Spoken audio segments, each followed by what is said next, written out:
today that we're not just medical devices, but Oxford is a hotbed of medical devices, so I've got yet another medical device here, but let me introduce Marianne.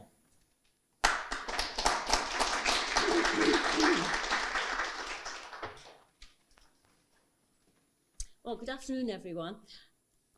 If you can hear, is that better? Okay, I'm going to start at the bottom with microorganisms, which there's some of them are great and they're used in food. There's some of them that are terrible and kill you. And I'm in the area of being interested in the terrible ones because that's what our business is all about. I use infrared technology, and the technology of spectroscopy has been around for a long time. It's been used in chemical labs, and it started off being a library of references of spectra, and I'll show you a spectra in a moment. And you could test one substance, and if it was in the library, you got a correct result. But in the clinical sense and in the microbiology sense, microorganisms are extremely complex, and you can't just take a microorganism and boil it down to one set of information. There's thousands of pieces of information that you need to know about the microorganism, and that's where AI comes in. So if I could turn to the first slide. I'm going to talk mainly about the identification of bacteria and clinical yeasts at the moment, but there's many other uses now developing for FTIR spectroscopy. It's Fourier transform infrared spectroscopy, which gives you a lot of information on the data. It can be used for early diagnostics of disease. If you have signs of cervical cancer, infrared spectroscopy can actually give the information as to what stage it's at. It can track biological processes, because when a bacteria is growing, it has a change in its biochemistry, and so it can be used to track the progress of a disease. There's been a lot of information recently on protein imaging and how proteins fold and form, and that's another use for the technology, and that's something that we will be going to be getting into post our microorganism phase.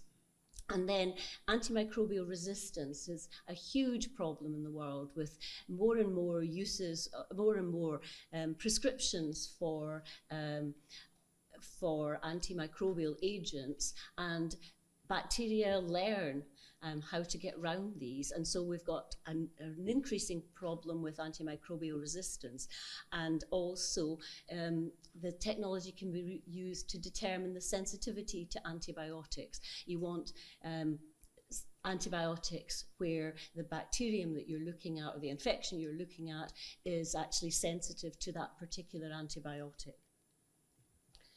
So what does an FTIR spectrum look like? On the right-hand side of your screen, this is a typical microorganism.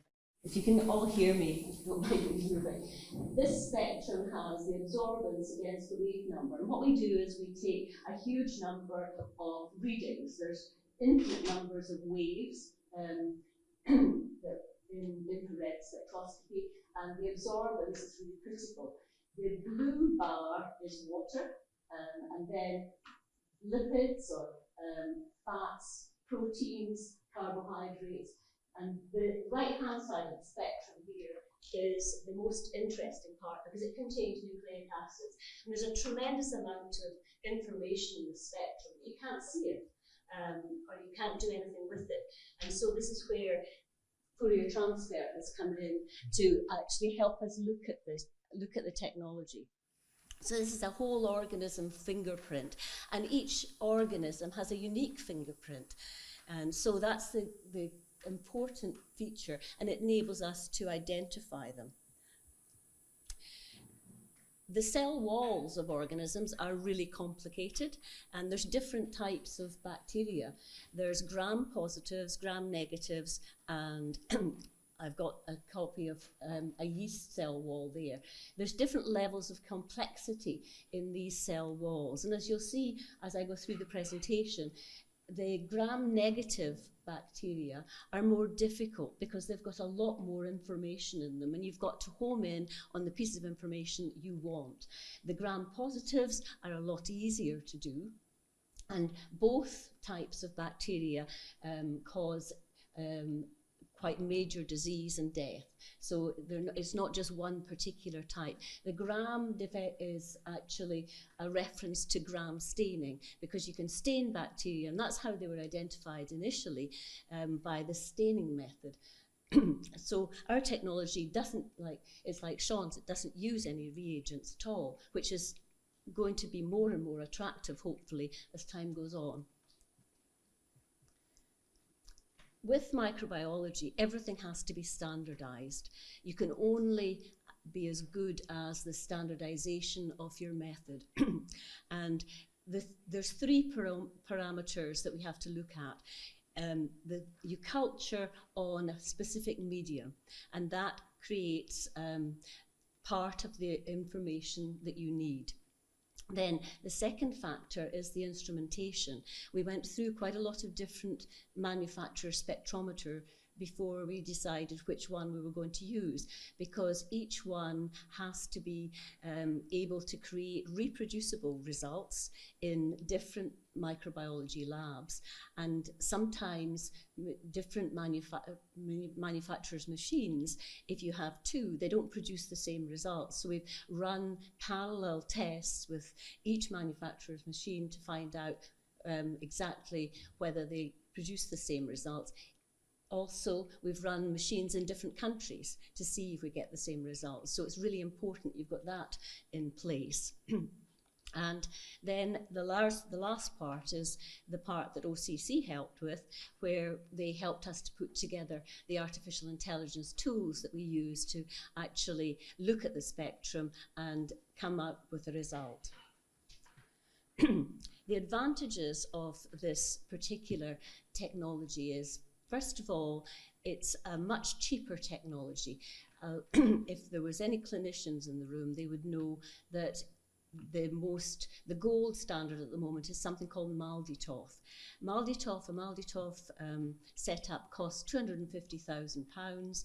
It has a large amount of cost in keeping it up to speed, and also, because it runs a large number of samples at once, you've got to have a critical mass. So for very large labs, that's fine. But if you're a patient and all of a sudden you have suspected sepsis and the MALDI runs not till the next morning, you're not going to be too happy. And this is where a small machine like the spectrometer is able to actually fill a gap in the marketplace. We have no, apart from the culture, after that, there's no reagents used in the technology at all. And there's many uses for it in terms of looking at, within a hospital, whether there's any outbreaks of disease between different wards or between different rooms. So you can do that. But one of the most important advantages is it is in the cloud, or it can be on a particular hospital's IT, but it's infinitely expandable, because once it's been developed, there's a very low cost per test. You're not actually creating something new, and it has quite small sample preparation, as I'll show you in a moment, and there's also every likelihood it can be automated. We've already started to work on that. There's a lot of different techniques for microorganism identification, and I have to be honest and say there's no one technique that does everything. Quite often you have to use two or three techniques. So there is scope in the market for another technique that isn't perfect either, but it's got some really strong advantages to it. One of the specific advantages is, because we're looking at whole organism fingerprint, there are certain microorganisms that the gold standard can't identify, or at least can't identify with a high degree of confidence. So Candida auris is a clinical yeast, and basically if you have a Candida auris infection, you've not got a really high chance of survival. There's just been an outbreak notified in the United States, and because of travel, it'll be over here soon, and so it's very dangerous. Every time there's a clinical yeast infection that's suspected, Candida auris has to be tested for. So having a system that does that is really important. Then there's something called Microbira, which other technology can't actually tell you which species you've got. And that's important because you can have a microorganism that it might be called Staphylococcus, but Staphylococcus aureus is a horrible one, that's MRSA, but some of the other staphs live on your skin. They don't do you any harm whatsoever. And so you have to know not just what the family name or the genus is, you need to know what the particular strain is ideally, so that you can actually tell what the microorganism is. And then there's another nasty one called Shigella, which produces toxins. If you've got an E. coli outbreak, which quite often makes you feel really ill, Shigella is similar to E. coli, and every time there's an E. coli test, they have to test for Shigella as well. But not every technology can do that. And then there's different types of E. coli. The horrible E. coli is called E. coli 0157, and that's really important to be able to differentiate. And this technology can do that. So that's our solution. And so we came as scientists to OCC with some requests, and they set out a project plan for us.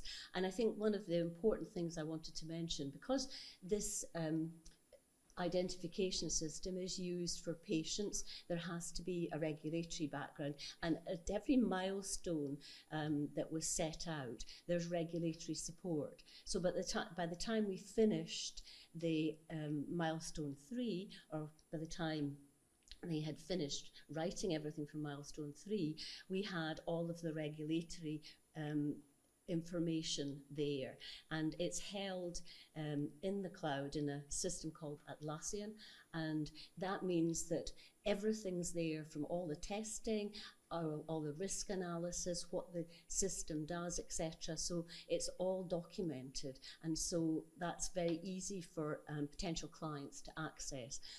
So OCC have worked on doing that with our clinical regulator, and that's worked really successfully. But as I said, there's a lot more we can do with the technology. So how does it actually fit in? Basically, our technology, our software is called MapIR, and it's a model prediction development tool. And there you see in the middle a spectrometer and a spectra. The software is held in the cloud in the Azure net, and basically the client gets the information really quickly. Lab workflow is really important. First of all, you've the culturing step to do. Unfortunately, like many other technologies, not whole genome sequencing, which is expensive, but other technologies like MALDI-TOF also need to culture. And one of the important things that science can do over time is reduce the culture time. The reason you need to culture is to concentrate the microorganisms. And the microorganisms helpfully grow in little colonies. And then you put a colony on the spectrometer, upload the spectra, and then the results come back quite fast. This is a spectrometer, and hopefully I can show you how simple it is to take a sample and take a spectrum rather. So it's a background first of all, and then there's a culture plate, and you see all the little colonies. And then you dot the colonies, or one of the colonies, on the diamond, ATR, and then you measure it. There's a number of cycles that it goes through, and we tend to take 3 spectra for each test. And then you just clean it off with ethanol. So it's a very simple process, and that's all the chemicals that are needed. Oh, don't want it again. So one of the important things for a clinician is to have something coming back that is easy to read and easy to interpret. And that was another thing that OCC helped with in terms of creating the, the client information, which comes back as a PDF and it's color-coded. And data integrity is really important in the clinical side. So hospitals don't tend to use patient names. They will have codes. So they put in the code, and that's what we see. We're not interested in anything else. And the data is sent back with that exact code. And one of the things that we do need to work with OCC going forward is to get the next stage, which is to input that data directly into the patient reports, and it goes into what's called the LIMS system. So the regulatory side is really critical from the point of view of ensuring data integrity, so that it's password protected, secure login, and also it's within the cloud. No two clients' information can get mixed up. And so that was part of the testing to get the regulatory approval, which is called the UKCA mark here. Before Brexit, the UK and Europe had the same mark called a CE mark. It's much more complicated now, even though a lot of the information is exactly the same. However, you still have to do that. So we have now a UKCA mark, so which means that we can be used as a support tool. As we have more data, we can validate that, and then we can get class 2, and we can be the only use. They can just use our system. They don't need to use anything else as backup. This is our spectral database, which is reasonably large, but because there's a huge number of microorganisms, for example, everyone in their mouth just now has almost 2,000 different microorganisms. So it's not, there's plenty scope to enlarge this database. So probably what's important is, what results have we got? So I mentioned gram-positives having simpler cell walls. We've got a 98% correct genus for the group tested, and we've got a 96.9% correct species. That's well within the requirements for clinical. You can see there with most of them we have 100%, but there's a couple of ones there, staphylococci, that are inconclusive. So we don't have a large number of tests, but we've got a couple there that are inconclusive. And the way we improve that is we get more isolates and do more optimization of our software. And so effectively, as we have more and more, we should be able to improve those results. And then the gram negatives, I mentioned they were more complicated, and we have a lot of 100% there, but we've got some of them that are more difficult, where they're misidentified. Sometimes organisms are very similar in terms of their features, and you'll see there's one, Oxytoca, halfway down, Klebsiella oxytoca, where basically there's 6 misidentified, and they're misidentified as the same genus. They're misidentified as Klebsiella pneumoniae, but we need to get that one right, and so we're currently collecting more isolates of that particular one.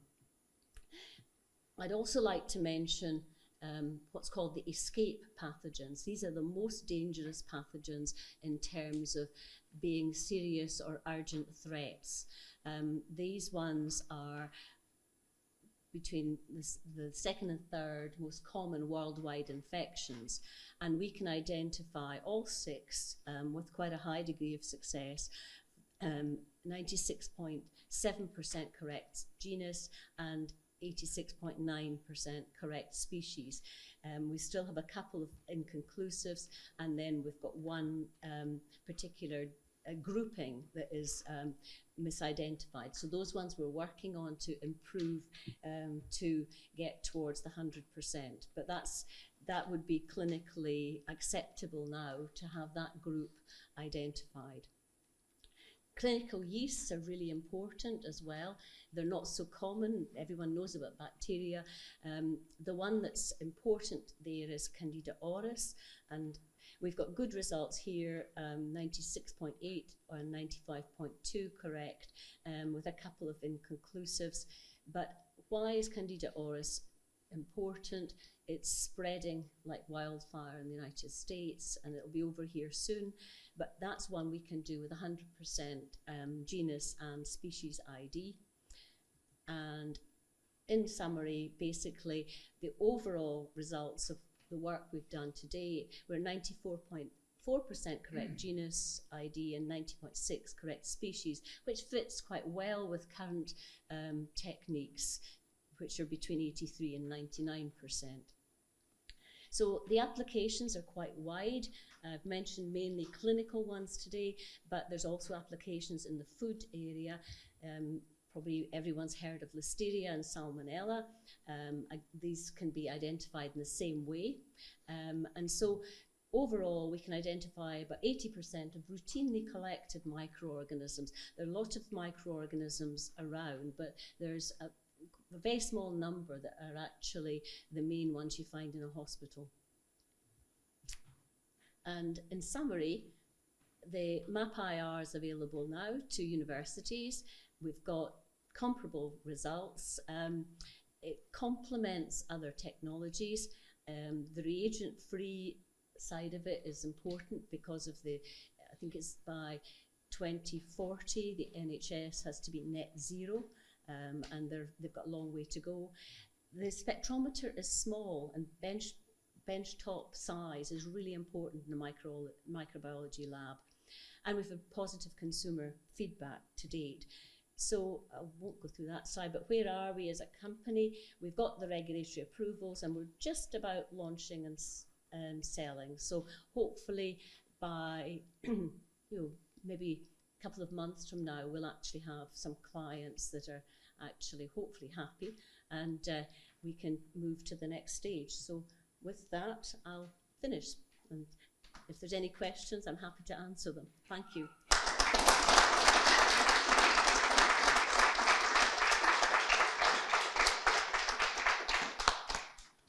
Any questions? Fred? Very impressive in terms of the range of microbes that you're able to detect.